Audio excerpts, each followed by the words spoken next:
మరి బాగానే ఉన్నారుగా, గట్టిగా చెప్పడానికి ఏమైంది? చలేస్తుంది కదా, చలేస్తుందా? అయితే బాగానే పనిచేస్తుందండి, అందరిని వణికిస్తుంది అయితే. సో మంచిది. ఈ రోజున నేను రెండు వాక్యాలు ప్రిపేర్ అయ్యాను అన్నమాట.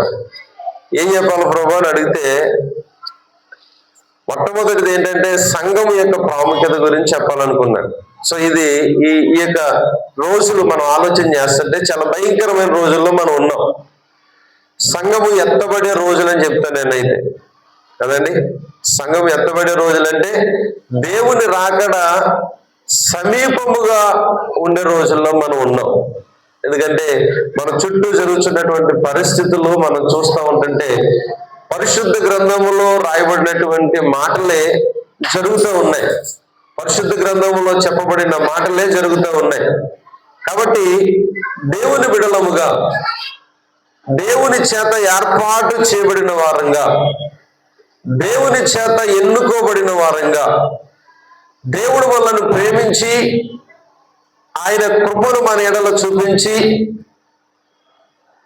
నాశనకరమైనటువంటి గోతుల్లో బ్రతుకుతున్న మనలను, అంటే లోకములో పాపములో శాపములో బ్రతుకుతున్న మనలను దేవుడు తనకు ప్రత్యేకమైనటువంటి జనాంగముగా ఉండాలని, ఆయనకు ప్రత్యేకమైన వారిగా జీవించాలని ఈ భూమి మీద దేవుడు మనల్ని ఏర్పాటు చేసుకున్నాడు. ఏర్పాటు చేసుకొని ఆయన సంఘముగా దేవుడు మనల్ని ఏర్పాటు చేసుకున్నాడు. ఏర్పాటు చేయబడిన మనము ఎలా ఉండాలని పరిశుద్ధాత్మ దేవుడు కోరుకుంటున్నాడంటే, ప్రియ దేవుని బిడ్డలారా, ఆయన రాకడకు సిద్ధపడేవారుగా, ప్రభువుని ఎదుర్కొనే వారంగా మనం ఉండాలని దేవుడు ఆశపడుతున్నాడు. సో అందుకంటే బైబిల్లో మనకి భూత వర్తమాన భవిష్యత్ కాలాల గురించి తెలియచేసే పుస్తకం ఏంటంటే ప్రకటన గ్రంథాన్ని మనం ఆలోచన చేస్తే, ప్రకటన గ్రంథంలో దేవుడు అనేకమైన విషయాలు తెలియజేశాడు, భూత వర్తమాన భవిష్యత్ కాలాలు. సో వాటన్నిటిని కూడా తన సేవకుడైనటువంటి యోహాను గారి ద్వారా ప్రపంచానికి తెలియజేశాడు ఆయన. సో అందులో ప్రాముఖ్యంగా మొట్టమొదటి అధ్యాయంలో మనం చూస్తే, మొట్టమొదటి అధ్యాయంలో దేని గురించి రాయబడి ఉందంటే, దేని గురించి రాయబడి ఉంది? మొట్టమొదటి అధ్యాయంలో సంఘముల గురించే రాయబడి ఉంది. సంఘము గురించే రాయబడింది. 7 సంఘాల గురించి రాయబడి ఉంటుంది అక్కడ. సో ఈ 7 సంఘాలు కూడా మొదటలో స్థాపించబడినటువంటి సంఘాలు. సో ఈ సంఘాలన్నీ కూడా టర్కీ దేశంలోనే ఉన్నాయట. ఎక్కడ ఉన్నాయండి? టర్కీ దేశంలోనే. సో 7 సంఘాలు కూడా ఆ టర్కీ దేశము చుట్టే ఉన్నాయి. సో ఈ యొక్క సంఘాల గురించి ప్రభు మాట్లాడుతూ, ప్రతి సంఘములో కూడా 7 సంఘాలు మనం చూస్తే ప్రతి సంఘములో కూడా ఏదో ఒక లోపాన్ని ప్రభు వారు ఎత్తి చూపించారు కదండి. ఏం చేశారు ప్రభు వారు? ఏదో ఒక విషయంలో మీరు ఇలాగున్నారు అని దేవుడు తెలియజేశాడు. మొట్టమొదటిగా మనం చూస్తే, అంటే సంఘములో ఉండకూడని వాటిని గురించి నేను ఈ రోజున జ్ఞాపకం చేస్తున్నాను. దేవుని బిడలముగా, ఆయన రక్తములో కడగబడిన వారంగా మనం ఆలోచన చేస్తే ఎలా ఉండాలి దేవుని బిడలు? నేను ముందుగానే చెప్పాను, ఆయన రాకడను ఎదుర్కొనే వారుగా ఉండాలి కదండి. ఆయన రాబోతున్నాడు. చాలా మంది ఈ యొక్క మాటను చాలా చులకనగా తీసుకుంటూ ఉంటారు. ఆయన వస్తాను అన్నాడు, రావట్లేదు, ఆయన అబద్ధం ఆడుతున్నాడని చాలా మంది ఎలా తీసుకుంటారంటే లోకు అంటారు కదా. ఎందుకు ఆలస్యం చేస్తున్నాడు ఆయన? ఎందుకు రావడానికి ఆయన ఎందుకు ఆలస్యం చేస్తున్నాడంటే, మనలను ఇంకా పరిశుద్ధులుగా చేయడానికి, మనలను ఇంకా పవిత్రులుగా చేయడానికి, మన ద్వారా అనేకమైన వారిని ప్రభువు పవిత్రులుగా చేయడానికి నేను నిజంగా చాలా సంతోషిస్తూ ఉంటానంటండి. సంతోషిస్తాను. ఎందుకంటే ఆయన రక్తము చేత కడుగుబడిన సంఘానికి మాత్రమే దేవుడు ఏం చేశాడండి, అనేకమైన వారిని పరిశుద్ధులుగా చేసే అవకాశాన్ని దేవుడు ఇచ్చాడు. దేవునికి స్తోత్రం కలుగును గాక. అనేకమైన వారిని దేవుని బిడలుగా చేసే గొప్ప అవకాశాన్ని దేవుడు ఎవరికి ఇచ్చాడంటే, ఆయన దగ్గర ఉన్నటువంటి దేవదూతలకి అవకాశం లేదు. ఉందంటారా? అవకాశం లేదు. కానీ వారు చేయగలరు. దేవుడు వారికి ఆజ్ఞాపిస్తే వారు వచ్చి భూమి మీద సువార్తను ప్రకటించగలరు. వారికి అవకాశం ఇస్తే వారు వచ్చి దేవుని ప్రజలకు అనేకమైన వారిని మార్చగలరు. కానీ వారికి లేదు అవకాశం. ఎవరికి ఇచ్చారంటే, అల్పులమైన మనకి, ఏ యోగ్యత లేని వారు మనకి దేవుడు అంటే అవకాశాన్ని దేవుడు ఇచ్చాడు. దేవునికి స్తోత్రం కలుగును గాక. కాబట్టి ఆ సంఘము దేవుని యొక్క రక్తము చేత కడగబడినటువంటి సంఘము, దేవుడు ఏర్పాటు చేసుకున్నటువంటి సంఘము, దేవుడు ఎన్నుకున్నటువంటి సంఘము, దేవుని ప్రణాళికలో ఉన్నటువంటి సంఘము ఏ రీతిగా ఉండాలని ప్రభు ఆశిస్తున్నాడంటే దేవుని బిడ్డలారా, అందుకని 7 సంఘాల గురించి రాస్తా అంటున్నాడు ఆయన. ఈ 7 సంఘాలలో కూడా ఉన్నటువంటి లోపాలను ఎత్తి చూపుతున్నాడు ఆయన. ఇదిగో నువ్వు ఇలా ఉన్నావు, నువ్వు ఇలా ఉన్నావు, సరి చేసుకో, నువ్వు నీకు సరి చేసుకోవడానికి నేను అవకాశం ఇస్తున్నానని దేవుడు చెబుతున్నాడు దేవుని బిడ్డలారా. కాబట్టి ఆ సంఘాలకి చెప్పాడంటే మనకు కూడా చెప్పినట్టే, అవును కదా? అది ఎప్పుడో చెప్పాడండి దేవుడు, ఎప్పుడో వాటిని జ్ఞాపకం చేశాడండి.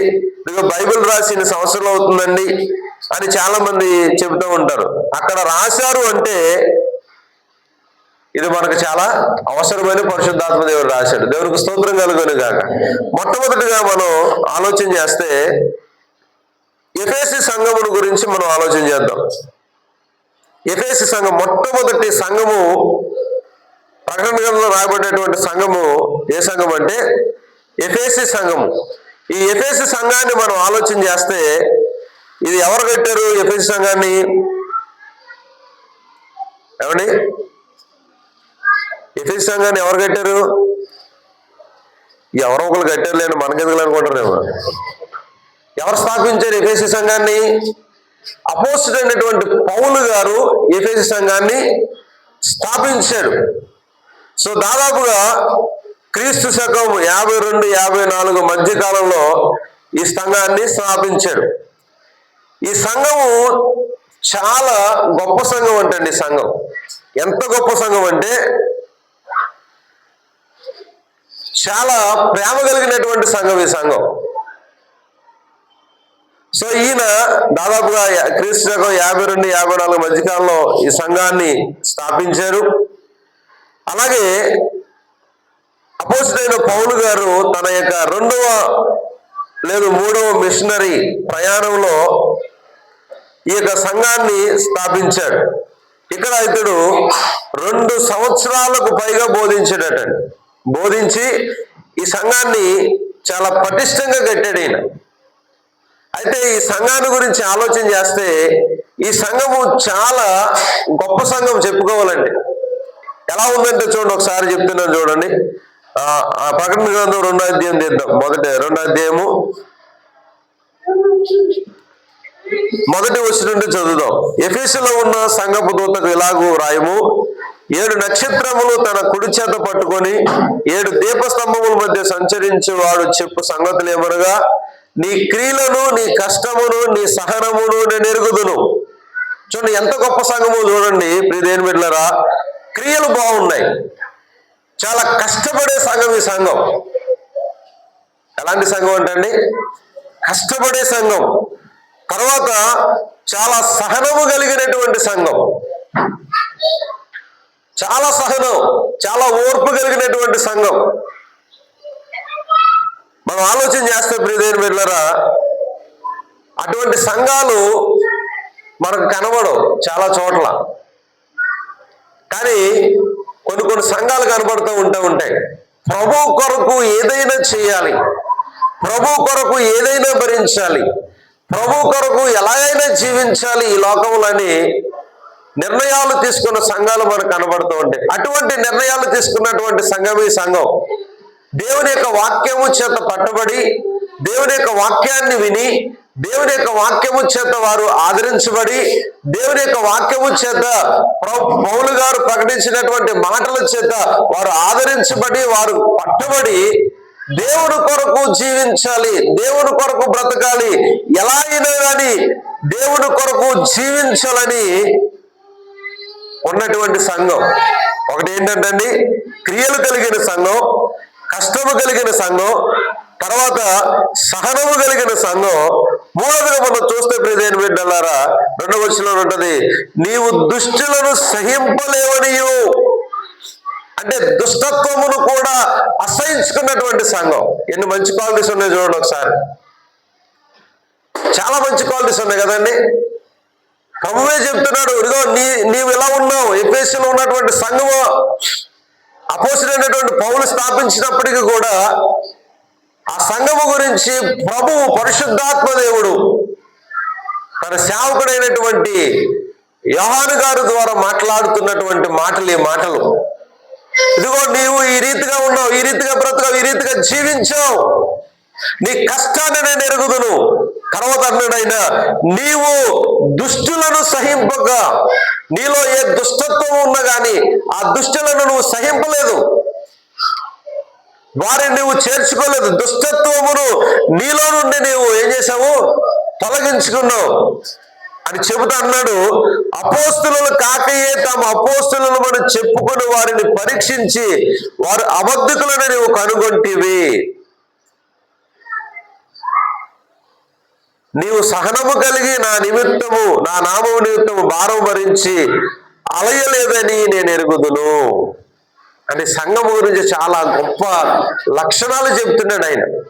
గొప్ప లక్షణాలు. నేను అంటాను, సంఘం అంటే ఓ 10 మంది కూడుకుంటేనే సంఘము కాదు. ప్రభు అన్నాడు, నీవే ఒక సంఘానివి అన్నాడు ఆయన. అంటే ఇక్కడ వ్యక్తిగతంగా మనం ఆలోచన చేయాలి. రెండోది ఏంటండి, సమాజముగా సంఘముగా కూడుకున్న ఈ రీతిగా కూడా మనం ఆలోచన చేయాలి. ప్రభు మన గురించి ఇంత మంచి సాక్ష్యం చెప్తున్నాడు. వ్యక్తిగతంగా ఆలోచన చేయండి. ప్రభు కొరకు మనం ఒకప్పుడు ఎలా బ్రతికాము అని అంటే చాలా రోషంగా బ్రతికాం. దేన్ని సహింపలేదు, మనం దుష్టత్వాన్ని సహింపలేదు, పాపాన్ని సహించలేదు, అబద్ధ బోధకులుగా చెప్పుకునే వారిని సహించలేదు. దేవుని కొరకు ఎలాగైనా బ్రతకాలి, దేవుని కొరకు ఎలాగైనా జీవించాలి, దేవుని కొరకు ఓర్పుతో సహనముతో చాలా కష్టపడి పని చేశాం. అయితే ప్రభు చూసి అంటున్నాడు, అయినను మొదట నీకుండిన ప్రేమను నీవు వదిలితివి అంటున్నాడు ఆయన. నీ మీద తప్పు ఒకటి మోపుతున్నాను నేను, నీ మీద నేను ఒక నేరాన్ని మోపుతున్నాను.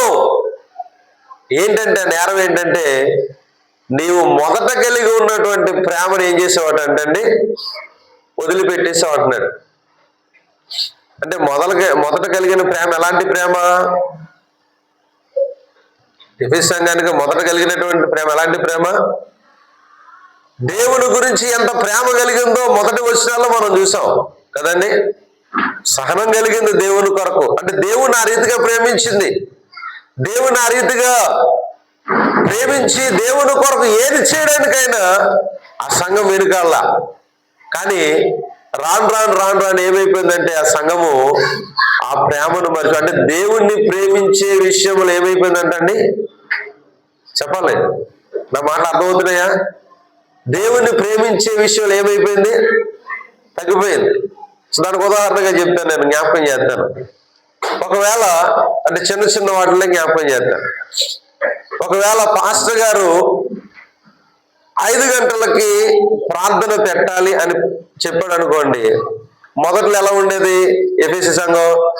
5 గంటలకు ప్రార్థన అంటే 4:30కే వచ్చేసి పరిస్థితి అన్నమాట. అంటే దేవుని అంతగా ప్రేమించింది, దేవుని కొరకు అలా జీవించింది, కష్టపడింది, సహనం కలిగి ఉంది, ఓర్పు కలిగి ఉంది. అరే ఎవరు రాకపోయినా కానీ నేను వెళ్ళాలి, ఎవరు లేకపోయినా కానీ నేను ముందుండాలి, ఎవరు చేయకపోయినా కానీ నేను చేయాలి అని ఏం చేసింది సంఘం? కష్టపడింది. సో ఈ సంఘాన్ని మన సంఘంతో పోల్చుకుందాం ఒకసారి. ఏమండి, ప్రతి సంఘాన్ని మన సంఘంతో పోల్చుకోవాలి. దేవునికి స్తోత్రం కలుగునే కాక, ఒక ఎఫెసీ సంఘాన్నే కాదు. సో అంటే నాకు తెలిసి బేతనీ సిటీ చర్చ్ అంటే ఆ సంఘాన్ని కట్టడానికి దేవుడు తన సేవకుల ద్వారా దర్శనమిచ్చి, నేను అప్పుడు లేను కానీ ప్రియదేని బిడ్డలారా, అక్కడ పాత చర్చ్ ఉన్నప్పుడు, పాత చర్చ్ కట్టేటప్పుడు నైట్ అంతా కూడా ఏం చేసేవారటండి, ఈ యొక్క మెటీరియల్ అంతా కూడా పైకి కొండపైకి తీసుకెళ్ళేవారట. పాస్టర్ గారు చెప్తూ ఉంటారు, పనిచేసిన వాళ్ళు ఉన్నారు. మెటీరియల్ రోడ్డు మీద వేస్తే సాయంకాలం అంటే నైట్ అంతా కూడా నైటే కట్టేవారు చర్చెస్. ఉదయకాలం ఎవరికి ఇబ్బంది కలగకూడదని. ఆ కొండ ప్రాంతం అది. దేవుడు తన సేవలకు ఇచ్చినటువంటి దర్శనాన్ని జ్ఞాపకం చేసుకొని ఆ సంఘాన్ని ఏ పరిస్థితుల్లో కట్టారంటే అది మీకు తెలియదు. మొదటి నుంచి ఉన్నవారు కదండి, చాలా కష్టపడ్డారు. చాలా ఎలా ఉన్నదంటే చాలా మంచిగా సహనము కలిగి ఉన్నారు. అలా కట్టబడిన సంఘాన్ని అపవాది ఏం చేశాడండి, పాడు చేయడానికి ప్రయత్నం చేశాడు, పాడు చేశాడు కూడా. అయినా కానీ సంఘం ఎలా ఉంది, ఓర్పు కలిగి ఉంది. దేవునికి స్తోత్రం కలుగును గాక. హల్లెలూయా. సో ఏదైనా చేయడానికి, ఎలాగైనా చేయడానికి సంఘము నిలబడాలి, సంఘము ఉండాలి. అపవాది పాడు చేయాలని చూసిన, అపవాది దాన్ని నాశనం చేయాలని చూసినా, కానీ ఉన్న వాళ్ళు ఎలా ఉన్నారంటే దేవుని కొరకు బ్రతకాలన్న వారు సంఘంలో ఉన్నారు. దేవునికి స్తోత్రం కలుగును గాక. హల్లెలూయా. ఇంత మంచిగా ఉన్నటువంటి సంఘంలో ఏమి లోపించిందంటండి, ఏమి లోపించింది? ప్రేమ లోపించింది. ఎవరి మీద ప్రేమ? పాస్టర్ గారి మీద కాదు, విశ్వాసుల మీద కాదు. ఎవరి మీద ప్రేమ? దేవుని మీద ప్రేమ లోపించింది. దేవుని మీద ఉన్నటువంటి ప్రేమ అంటే దేవుని కొరకు ఏదైనా చేయాలని, దేవుని కొరకు ఎలాగైనా బ్రతకాలని, దేవుని కొరకు ఏ రీతిగా జీవించాలని ఆశ కలిగినటువంటి మొదటిలో ఉన్నటువంటి ఆ తృష్ణ ఏమైపోయిందంటే, అంటే అందరి గురించి నేను మాట్లాడట్లేదు కానీ కొంతమంది గురించి నేను మాట్లాడక తప్పదు. మందిరం ఉన్నంతసేపు బాగానే ఉన్నారు కదండి. ఎప్పుడైతే మందిరం కొట్టబడిందో మాకెందుకు లేని పోయారు వాళ్ళు. కొంతమంది ఆసక్తి తగ్గిపోయింది. కొంతమందిలో దేవుడు కడతాడేటి మందిరం, సొంతాలు కట్టినప్పుడు వెళ్దామన్న ఆలోచనలు కలిగిన వాళ్ళు కూడా లేకపోవాలా. నేను చెప్పగలనండి, బేతనీ సిటీ చర్చ్ మందిరము విషయంలో నేను చెప్పగలను. దేవుడు కొరకు ఏదైనా చేయగలిగిన వారు సంఘంలో ఉన్నారు. దేవునికి స్తోత్రం కలుగునుగా. ఏదైనా చేయాలి. సో అటువంటి వారు సంఘంలో ఉండడం ఆశీర్వాదం. అయితే ప్రియదేని బిడ్డలారా, నేను జ్ఞాపకం చేసే విషయం ఏంటంటే, ఎఫెసీ సంఘం ద్వారా దేవుడు మనకు తెలియజేసే విషయం ఏంటంటే, మొదట ఉండినటువంటి ప్రేమ అలాగే ఉండాలి. ఎవరి మీద ఈ ప్రేమ? దేవుని మీద.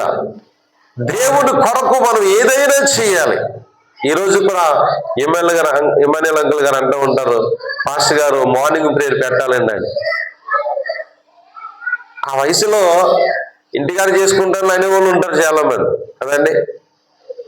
పాస్టర్ గారు ఫోన్ చేయండి పాస్టర్ గారు నేను వస్తాను అంటూ ఉంటారు అంకుల్ గారు. నాకున్న కొన్ని పరిస్థితి అంటే ఒక్కొక్కసారి ఇంటికి కూడా రావట్లే మీటింగ్స్ వల్ల. నేనంటాను, నేను లేకపోయినా కానీ ఏం జరగాలి? ప్రార్థన జరగాలి. దేవునికి స్తోత్రం కలుగును గాక. సో అంకుల్ గారు నేను లేకపోయినా రాగలరు, కాకపోతే ఇక్కడికి వచ్చిన తర్వాత దీన్ని పైకి ఎత్తాలి, సెటర్ని. అది ఎత్తాలంటే చాలా కష్టం కదా. కాబట్టి ప్రార్థన చేయండి, త్వరలో అక్కడ డోర్ పెట్టించాలని. దేవునికి స్తోత్రం కలుగును గాక. డోర్ పెట్టిస్తే, మామూలుగా ఇలాంటి డోర్ పెట్టిస్తే ఆటోమేటిక్గా తాళం తీసుకుని వచ్చేసి. సో నేనంటూ ఉంటాను, వారు అలా ఉన్నారు. మరి యవనస్తులుగా ఉన్నవారు ఎలా ఉన్నారు? యవనస్తులుగా ఉన్నవారు ఎలా ఉన్నారు చెప్పండి. వృద్ధులైన వారు యవనస్తులాగా పరిగెడుతున్నారు. యవనస్తులైన వారు ఎలా ఉన్నారు? యవనస్తుల్లో ఒకప్పుడు ఉండేది తృష్ణ, దేవుని సన్నిధికి వెళ్ళాలి, పరుగున వెళ్ళాలి. మీరు అంటూ ఉంటారు పాస్టర్ డ్యూటీలు ఎక్కువైపోతున్నాయండి కదా. నేను మాట చెప్తున్నాను, అక్కడ చర్చ్ ఉన్నప్పుడు ప్రియ దేవుని బిడ్డలారా యవనస్తులు చేసే పని ఏంటంటే డ్యూటీ అవగానే ఆ డ్రెస్తోనే వచ్చేసేవారు అక్కడికి. అవును కదా, డ్యూటీ అవగానే ఆ యూనిఫామ్తో వచ్చేసేవారు. ఇప్పుడు కూడా ఇంటికి వెళ్ళవలసిన అది వచ్చేసి అలాగా. సో ప్రార్థన అంటే ఆలోచన ఉంటే, అందుకంటే అంటారు కదా, ఏమంటారు దాన్ని, మనసు ఉంటే మార్గం ఉంటుంది. ఒకవేళ ఈరోజు ప్రార్థనకి వెళ్ళాలి ఆలస్యం అయిపోతుందంటే ఏం చేస్తాం, వెంటనే మనం ఒక కవర్లో మనం డ్రెస్ పట్టిపోతాం, గబగబ చేసుకుని వచ్చేస్తాం. లేకపోతే డ్రెస్ పట్టుకెళ్ళకపోయినా కానీ ఏం చేస్తాం, పైన చున్నీ వేసుకుని చున్నీ అని పట్టిపోతాం కదా కదా. సో అంటే నేను ఎందుకు ఈ మాటలు జ్ఞాపకం చేస్తానంటే, మొదట దేవునిపై ఉన్నటువంటి ప్రేమ. దేవుడు అన్నీ కూడా చూస్తాడండి. ఎంత కష్టపడింది సంఘం కదండి. మొట్టమొదటి వచనాల్లో మనం చదువు, మరి ఇంత కష్టం ఉన్నా, ఇంత దేవుని కొరకు జీవించినా, ఇంత దేవుని కొరకు బ్రతికినా కానీ దేవుడు అంటున్నాడు, నీ మీద ఒక తప్పు మోపుతున్నాను అంటున్నాడు. ఏంటి తప్పు అంటే, మొదట నీకున్న ప్రేమ. సో ఇది వ్యక్తిగతంగా మనం కూడా తీసుకుందాం. రక్షించబడిన దినాల్లో దేవుని కొరకు మనం ఎలా బ్రతికామో ఒకసారి మనం ఆలోచన చేసుకుందాం. మొదటి దినాలలో, రక్షించబడినటువంటి మొదటి దినాల్లో, ప్రభువుని అంగీకరించినటువంటి మొదటి దినాలలో, ప్రభువుని అంగీకరించినటువంటి ప్రారంభపు దినాలలో నేను చెప్పగలనండి. చాలా మంది చేసే పని ఏంటంటే ఉద్యోగాలు చేసుకున్నా కానీ ఉద్యోగం అయిపోయిన తర్వాత పత్రికలు పట్టుకుని పంచిపెట్టిన వారు ఉన్నారు మన సంఘంలో. దేవునికి స్తోత్రం కలుగును గాక. ఉద్యోగంలో వస్తూ పత్రికలు పట్టుకెళ్తూ ఇదివరకు ఏం చేసేవారంటే, ఇదిగో నేను క్రైస్తవునని చెప్పుకోవడానికి ఇక్కడ ఏం చేసేవారండి, ఒక బ్యాడ్జ్ పెట్టుకునేవారు, వాక్యం పెట్టుకునేవారు. ఏ విషయంలో కూడా రాజీ పడలేనటువంటి పరిస్థితులు ఆ రోజుల్లో. దేవునికి స్తోత్రం కలుగును గాక. ఎవరేమనుకున్నా నేను దేవుని బిడ్డను, శుక్రవారం వచ్చిందంటే ఉపవాసం ఉండి తీరాలా, లేనప్పుడు ఉపవాసం ఉండి ఉదయం నుంచి సాయంత్రం వరకు ఉపవాసం ఉండి ప్రార్థన చేసిన దినాలు, ఆ దినాలలో ఈరోజు ఉపవాసం ఉండమంటే కొంచెం ఏజ్ ఉన్న వాళ్ళు పక్కన పెడదాం, యవనస్తుల గురించి మాట్లాడుతున్నా కదండి. దేని కొరకు అన్నం తింటాం మానేస్తాం, దేని కొరకు చెప్పండి, అవన్నీ కూడా వేటి కొరకు మనం తింటాం మానేస్తాం. అరే దేవుని కొరకు నేను దేవుని సన్నిధిలో ప్రార్థన చేయాలి, దేవుని సన్నిధిలో నేను ఈ రీతిగా ఉండాలి అని, దేవుని కొరకు నేను అనేకమైన వాటిని ప్రభు సన్నిధికి నడిపించాలని ఆశ కలిగిన వారంగా ఉన్నామో మనం ఆలోచన చేద్దాం. కాబట్టి ఎఫెసీ సంఘాన్ని గురించి ప్రభు మాట్లాడుతున్నాడు. చూడండి, ఆయనను మొదట నీకుండిన ప్రేమని వదిలితివి, నేను నీ మీద తప్పు ఒకటి మోపవలసి ఉన్నది అని చెబుతూ ఇక్కడ ఆ సంఘ పరిస్థితులు జ్ఞాపకం చేస్తున్నాడు. నీవు ఏ స్థితిలో నుండి పడితేవో అది జ్ఞాపకం చేసుకొనుము, మారు మనసు పొంది ఆ మొదటి క్రియలను చేయము, అట్లు చేసి నీవు మారు మనసు పొందితేనే సరి, లేని ఎడల నేను నీ యొద్దకు వచ్చి నీ దీపస్తంభమును దాని చోట నుండి తీసివేతును. అయితే ఈ ఒకటి నీలో ఉన్నది, నికోలాయితుల క్రియలు నీవు ద్వేషించున్నావు, నేను కూడా వీటిని ద్వేషించున్నాను. చెవి గలవాడు సంగములతో చెప్పుచున్న మాట వినును గాక. జయించు వానికి దేవుని పరదేశంలో ఉన్న జీవవృక్ష ఫలములను భుజింపనిత్తును అని చెప్తున్నాడు. దేవునికి స్తోత్రం కలుగునుగా. అవకాశం ఇస్తున్నాడు ఆయన, మరలా అవకాశం ఇస్తున్నాడు. ఏంటి అవకాశం అంటే, నువ్వు మారు మనసు పొందితే, నువ్వు మరలా దేవుడి కొరకు జీవించాలన్న ఆశ నీలో పుట్టాలి. దేవుడికి స్తోత్రం కలుగును గాక. చాలా మంది ఏం చేస్తున్నామంటే, ఆదివారం వాక్యం వింటున్నాం వెళ్ళిపోతున్నాం కదండి. ఆదివారం వాక్యం వింటున్నాం, ఆ వాక్యం విన్న తర్వాత లాస్ట్ ప్రార్థనలో అవును ప్రభా, అలా ఉంటాను ప్రభా, ఇలా ఉంటాను ప్రభా అని నిర్ణయాలు తీసేసుకుంటున్నాం. మరలా చర్చి గుమ్మము దాటగానే ఏమైపోతుంది మన పరిస్థితి? చర్చి గుమ్మం దాటగానే ఇక్కడ ప్రార్థన చేసిన ప్రార్థన మర్చిపోతున్నాం, విన్న వాక్యాన్ని మర్చిపోతున్నాం, లోకంలోకి వెళ్ళి మన ఇష్టానుసారంగా బ్రతుకుతున్నాం. అయితే నేను మాట జ్ఞాపకం చేస్తున్నాను ప్రియదేవుని బిడ్డలారా, దేవుడిచ్చినటువంటి అవకాశాలని మనం సద్వినియోగం చేసుకోకపోతే నష్టము దేవునికి కాదు, నష్టం ఎవరికి? మనకే.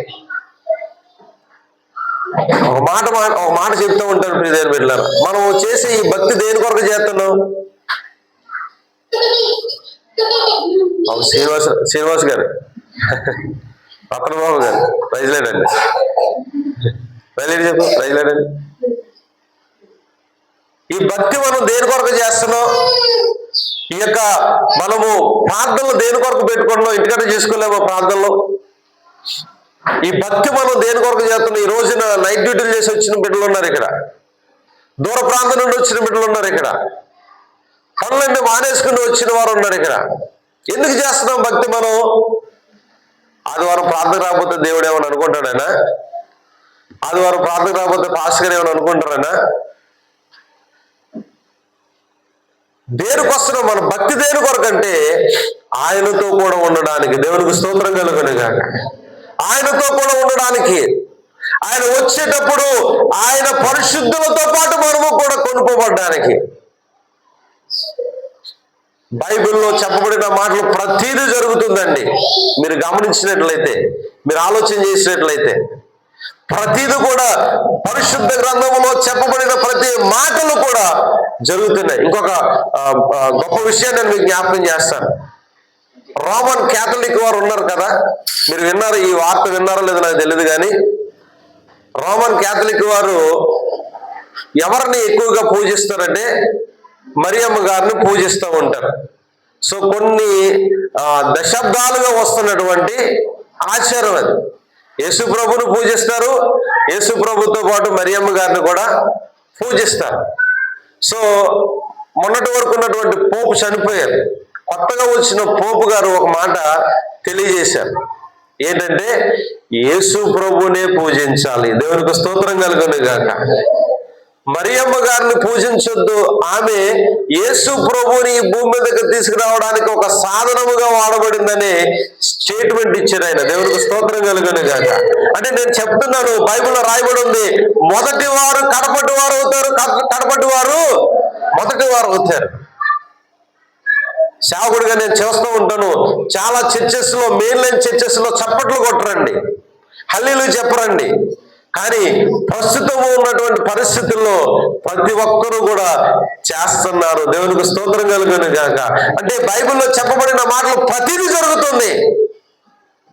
అంటే ఆయన రాకడ కూడా వస్తుందని దేవుని యొక్క లేఖనం సెలవిస్తుంది. ఎవరైతే సిద్ధపాటు కలిగి ఉంటారో, ఎవరైతే దేవుని కొరకు తృష్ణ కలిగి ఉంటారో, ఎవరైతే దేవుని కొరకు ఆ యొక్క ఆలోచన కలిగి ఈ భూమి మీద వారి యొక్క ప్రవర్తనను సరిదిద్దుకొని, వారి యొక్క జీవితాన్ని సరిదిద్దుకొని, వారి యొక్క బ్రతుకులు సరిదిద్దుకొని దేవుడు ఆశించినట్టుగా ఈ భూమి మీద ఎవరైతే బ్రతుకుతారో వారిని ప్రభువు తీసుకెళ్తాడు ఆయనతో కూడా ఉండడానికి. దేవునికి స్తోత్రం కలుగును గాక.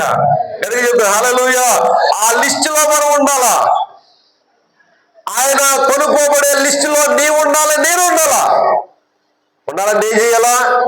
దేవుడు ఏదైతే ఈ భూమి మీద ఎలా జీవించాలని, ఎలా బ్రతకాలని దేవుడు తెలియచేస్తున్నాడో ఆ రీతిగా బ్రతికితేనే మనం వెళ్తాం. లేకపోతే విడవబడతాం. విడవబడితే ఏమైపోతుంది తర్వాత? ఏమండి, విడవబడితే ఏమవుతుంది? ఇక్కడ చిన్న చిన్న శ్రమలకే మనం తట్టుకోలేకపోతున్నాం కదా. పాస్టర్ గారు చెప్పారు పాపం ఎంత బాధతోటి, దానికే తట్టుకోలేకపోతున్నాం. అయ్యో ఏంటి పరిస్థితి అని నిరుత్సాహంలోకి వెళ్ళిపోతున్నాం.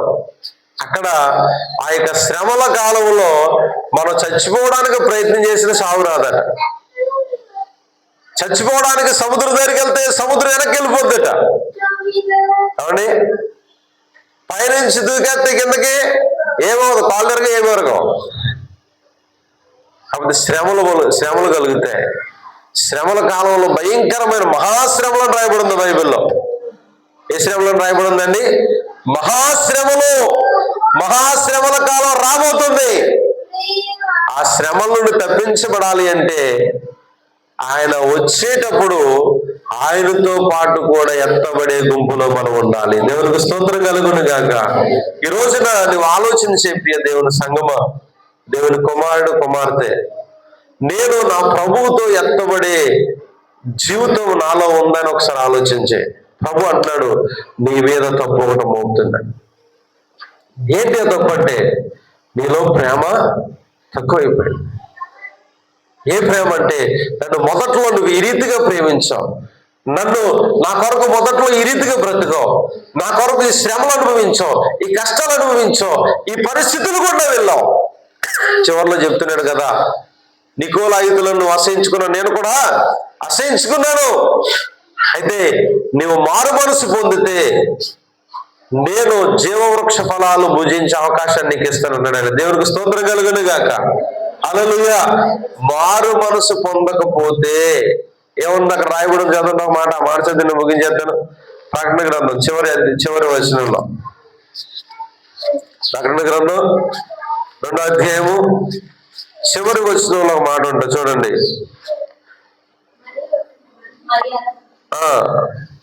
మారు మనసు పొంది ఆ మొదటి క్రియలను చేయము, అట్లు చేసి నీవు మారు మనసు పొందితేనే సరి, లేకపోతే లేని ఎడల నేను నీ యొద్దకు వచ్చి నీ దీప స్తంభమును దాని చోటు నుండి తీసివేతును. ఏం చేస్తాడటండి? దీప స్తంభాన్ని తీసివేస్తాడట. నేను నీ యొద్దకు వచ్చి నీ దీపస్తంభాన్ని నీ ఎద్దరి నుండి తీసివేస్తాను. తీసివేసి ఏం చేస్తాడటండి? నేను చెప్తున్నాను ప్రియమైన బిడ్డలారా, ప్రతి ఒక్కరికి తీర్పు జరుగుతుంది. ప్రతి ఒక్కరికి కూడా ఏం జరుగుతుంది? ఆయన ఎదుట నిలబడాల. ఆయన ఎదుట నిలబడినప్పుడు ప్రియమైన బిడ్డలారా, ఆ తీర్పులో నువ్వు శభాష్ అనిపించుకునే వారంగా ఉండాలి. దేవునికి స్తోత్రం కలుగును గాక. బలా నమ్మకమైన మంచి దాసుడా, బలా నమ్మకమైన మంచి దాసురాలని ప్రభువుతో మెచ్చుకునే రీతిలో ఉండాల. చిన్న దాసుడా, పనికిమాలోడా అన్నాడు ఆయన కదా, అన్నాడా? అనిపించుకునే రీతిలో మనం ఉండకూడదు. ఆ రీతిగా ఉండడానికి ప్రభు మనల్ని ఏర్పాటు చేసుకోలేదు, కానీ ప్రభువు కొరకు బ్రతకాలి. దేవునికి స్తోత్రం కలుగును గాక. ఎలా బ్రతకాలంటే రోషము కలిగి బ్రతకాలి, రోషము కలిగి జీవించాలి. ప్రభు కొరకు రోషము కలిగి మనం ఈ భూమి మీద బ్రతకాల. ఆ రీతిగా బ్రతికడానికి దేవుడు అవకాశం ఇస్తున్నాడు కాబట్టి ఆ రీతిగా బ్రతుకుతాం. ఆ రీతిగా బ్రతుకుతూ ఏం చేస్తానంటే ప్రియమైన బిడ్డలారా, చూద్దాం, చివరి వచనం చూద్దాం.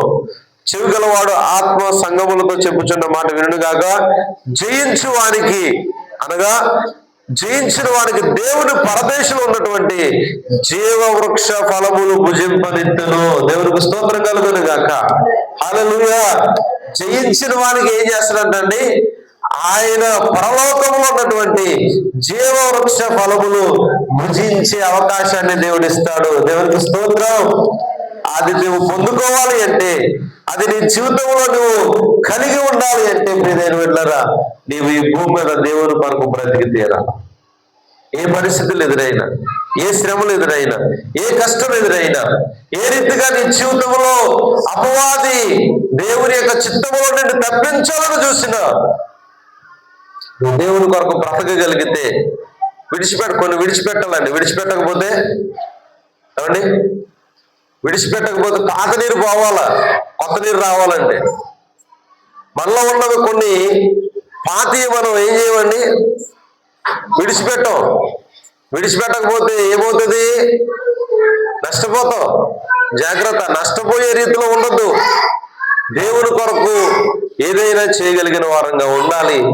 ఆయన మన కొరకు ఏదైనా చేయడానికి ఆయన ఇష్టపడుతున్నాడు కాబట్టి ఎఫెసు సంఘానికి చెప్తున్నాడు ఆయన, నీ కష్టము, నీ శ్రమ, నీ సహవానము, నీ క్రియలు నేను ఎరుగుదును. అయితే నీ మీద తప్పుడు మోపుతున్నాను. మొదట నీకుండినటువంటి ప్రేమ నీవు కోల్పోయావు. మరలా అంటున్నాడు ఆయన, మరలా నీకు నేను అవకాశం ఇస్తున్నాను. మొదట నా కొరకు నువ్వు ఏ రీతిగా బ్రతికావో, ఏ రీతిగా జీవించావో, ఏ రీతిగా ఈ లోకంలో నా కొరకు నీవు కష్టపడ్డావో, శ్రమ పడ్డావో, ఏ రీతిగా ప్రార్థన చేశావో, ఎంతమందికి సువార్తను ప్రకటించావో మరలా ఒకసారి జ్ఞాపకం చేసుకో. ప్రియ దేవుని కుమారుడా, కుమార్తె అని ప్రభు మనతో మాట్లాడుతున్నాడు. ఆయన మాటలు మనం పెడచెవిని పెట్టొద్దు దయచేసి. ఆయన మాటలు మనము మేరొద్దండి. మీరిన వారు ఏమయ్యారు? శపించబడ్డారు. దేవుని మాటలు మీరి వారికి ఇష్టానుసారంగా బ్రతికిన వారు దేవుని యొక్క చిత్తములో నుండి వారు తొలగిపోయారు. కానీ దేవుడు మనకి ఇస్తున్నటువంటి అవకాశం ఏంటంటే, నువ్వు దేవుని చిత్తాన్ని చేయగలిగితే ఆయన జీవవృక్ష ఫలాలన్నీ కొరకు దాచించాడు ఆయన. దేవునికి స్తోత్రం కలుగును గాక. ఎఫెసు సంఘానికి ఒక్కొక్కరికి ఒక్కొక్క ఆశీర్వాదాన్ని ఆయన రాశాడు. అక్కడ ఒక్కో సంఘానికి ఒక ఆశీర్వాదం ఉంటుంది. చదివితే లాస్ట్ లో ఎఫెసు సంఘానికి చెప్తున్నాడు ఆయన, ఇదిగో నీ కొరకు నేను ఏం చేశాను, జీవవృక్ష ఫలములు భుజించే అవకాశాన్ని ఇస్తున్నాను. దేవుడికి స్తోత్రం కలుగును గాక. ఆ జీవవృక్ష ఫలాలు నీవు నేను భుజించేవారుగా ఉండాలి. ఆ జీవవృక్ష ఫలాలు మనం పొందుకునేవారుగా ఉండాలి. చాలా మంది దేవుని యొక్క మాటలను చాలా నిర్లక్ష్యంగా తీసుకుంటూ ఉంటారు కదండి. ఇదివరకు రోజులు వేరు, మంచిగా చెప్తాం, మంచిగా చెప్పేవారు కదా, అమ్మ బాబు అని చెప్పేవారు. మన పిల్లలు చూడండి, చిన్నప్పుడు ఏం చేస్తాం మనం, రే బాబు వినరా, రే బాబు చెప్పింది చేయరని బుజ్జగిస్తూ ఉంటాం కదండి. రతన్ బాబుని చూస్తూ ఉంటాం మేము అప్పుడప్పుడు. జాగ్రత్తగా వినండి, రతన్ బాబుని చూస్తూ ఉంటాం. ఆంటీ గారు ఏం చేస్తూ ఉంటారంటే తినరా తినరా అని చెప్తూ ఉంటారు. అది తింటలేదు అనుకోండి ఏం చేస్తారో తెలుసా, ప్లాస్టిక్ బ్యాట్ ఉంటుంది ఒకటి, ప్లాస్టిక్ బ్యాట్తో ఒకటి కొడతారు అన్నమాట. కొట్టగానే ఏం చేస్తాడు, నోరు తెరుస్తాడు. అలాగే ప్రభు కూడా ఏం చేస్తాడటండి, ఏమండి, ఒకప్పుడు మనల్ని బుజ్జగించాడు ఆయన, ప్రేమ కలిగిన వాడు. కానీ రాబోతున్నవాడు క్రోధము కలిగి రాబోతున్నాడు. ఆయన క్రోధము కలిగి రౌద్రము కలిగి రాబోతున్నాడు. ఎవరైతే భూమి మీద ఆయన కొరకు బ్రతికేవారుగా ఉంటారో, ఆయన కొరకు జీవించేవారుగా ఉంటారో, పరిశుద్ధత కలిగి జీవిస్తారో, పవిత్రత కలిగి జీవిస్తారో, ఈ లోక మాలిన్యం అంటుకోకుండా దేవుని కొరకు ఎవరైతే బ్రతుకుతారో వారిని తీసుకువెళ్ళడానికి రాబోతున్నాడు ఆయన. దేవునికి స్తోత్రం కలుగును గాక. ఆయనతో పాటు ఎత్తబడే గుంపులో నీవు ఉండాలి, నేనుండాలి, ఇక్కడ కూర్చున్న మనందరూ ఉండాలి అంటే ఆయన ఇచ్చిన అవకాశాన్ని సద్వినియోగపరుచుకుందాం. దేవుని కొరకు మొదట మనకుండిన ప్రేమను మనం కలిగి ఉందాం. క్రైస్తవ్యాన్ని చులకనగా తీసుకోవద్దు. నేను ఒక మాట చెప్తున్నాను, చాలా బాధతో చెప్తున్నమాట. దేవుని మందిర విషయంలో, మందిరానికి వచ్చిన మనం చాలా మంది ఏం చేస్తున్నామంటే చాలా చులకనగా దేవుని యొక్క మందిరాన్ని చూస్తున్నాం. మందిరము పరిశుద్ధమైంది కదండి. మందిరానికి వచ్చే మనం కూడా ఎలా ఉండాలొద్దా? మందిరానికి వచ్చిన తర్వాత నీ ఆలోచనలు అన్నీ కూడా ఏమైపోవాలా, అంటే బయటికి వెళ్ళిన తర్వాత చెడిపోవాలని కాదు, ఇక్కడ ఎలా ఉన్నావో బయట కూడా అలాగే ఉండడానికి మనం ప్రయత్నం చేద్దాం, ఇష్టపడదాం. దేవుడు ఇచ్చిన అవకాశం సద్వినియోగపరుచుకుందాం. ఎఫెసు సంఘంతో దేవుడు మాట్లాడుతున్నాడు, ఇదిగో నీకు సమయాన్ని ఇస్తున్నాను, నీ ప్రేమను మరలా నీవు పొందుకొని ప్రభు కొరకు జీవించు, ప్రభు కొరకు బ్రతికితే ఆ జీవవృక్ష ఫలాలు తినే అవకాశాన్ని ఇస్తానని దేవుడు మాట్లాడుతున్నారు. కాబట్టి ఆ రీతిగా మన జీవితాలు మనం కట్టుకుందాం, అనేకమైన వారికి దేవునికరంగా ఆశీర్వాదకరంగా ఉందాం. అటువంటి కృప దేవుడు మనందరికీ సర్వ సమృద్ధిగా దేవుడు దయచేయను గాక. ఆమేన్.